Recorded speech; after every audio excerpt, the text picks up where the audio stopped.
लेकिन बेकार कर दी खोटे कर्म करके। कर्म नहीं बनाया गया उससे, नेक कर्म नहीं किए, पाप कर्म तजे नहीं, इसलिए दुर्गति हुई। सोने की लंका थी, धन की कमी नहीं थी। क्या काम आएंगी पीढ़ियों के? आप मरा जग प्रलय, कौन देखने के लिए आएगा? कौन आके बताता है मैं नरक में हूं? कौन आके कहता है मैं स्वर्ग में गया हूं? किस पाखंडों में पढ़ के क्या क्या कर जाते हैं।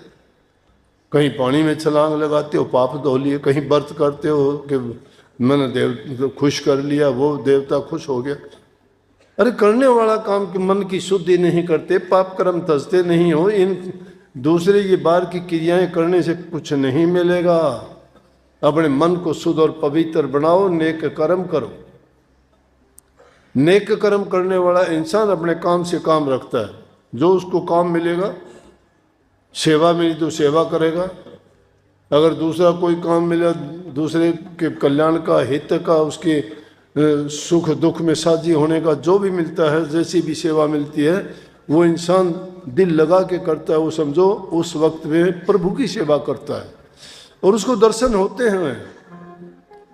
ऐसे वक्त में जब उनको नेक इंसानों से मिलन होता है, प्रभु का रूप बन के आते हैं।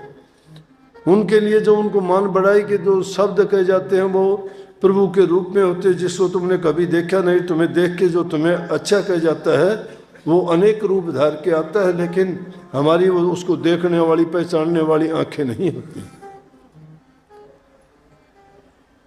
वो नेक कर्म करने वाले को इनाम दे के ही जाता है, और उस जिसको दर्शन दे जाता है उसका मतलब समझो उस पर मोहर और छाप छोड़ जाता है कि तेरा कल्याण हुआ।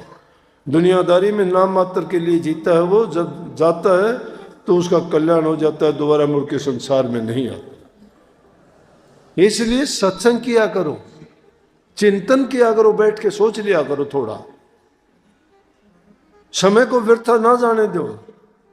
कबीर साहब ने बहुत कीमत बताई, कहते सांस सांस में नाम सुमर व्यर्था, सांस ना खोए ना जाने इस सांस का आवरण होना होए।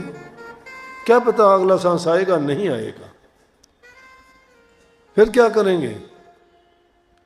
जो काम करना था वो नहीं किया, दुनियादारी के झमेले में पड़ गए। काम करने वाला था प्रभु की भक्ति करना।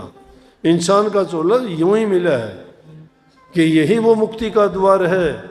अगर तुम इस जन्म मरण से मुक्त होना चाहते हो तो सिर्फ भक्ति करो, भक्ति करो, भक्ति करो, वही तुम्हारा ही कल्याण। तो खुशियों के साथ नया साल प्रारंभ करेंगे और सत्संग के साथ। सबको बहुत बहुत आशीर्वाद।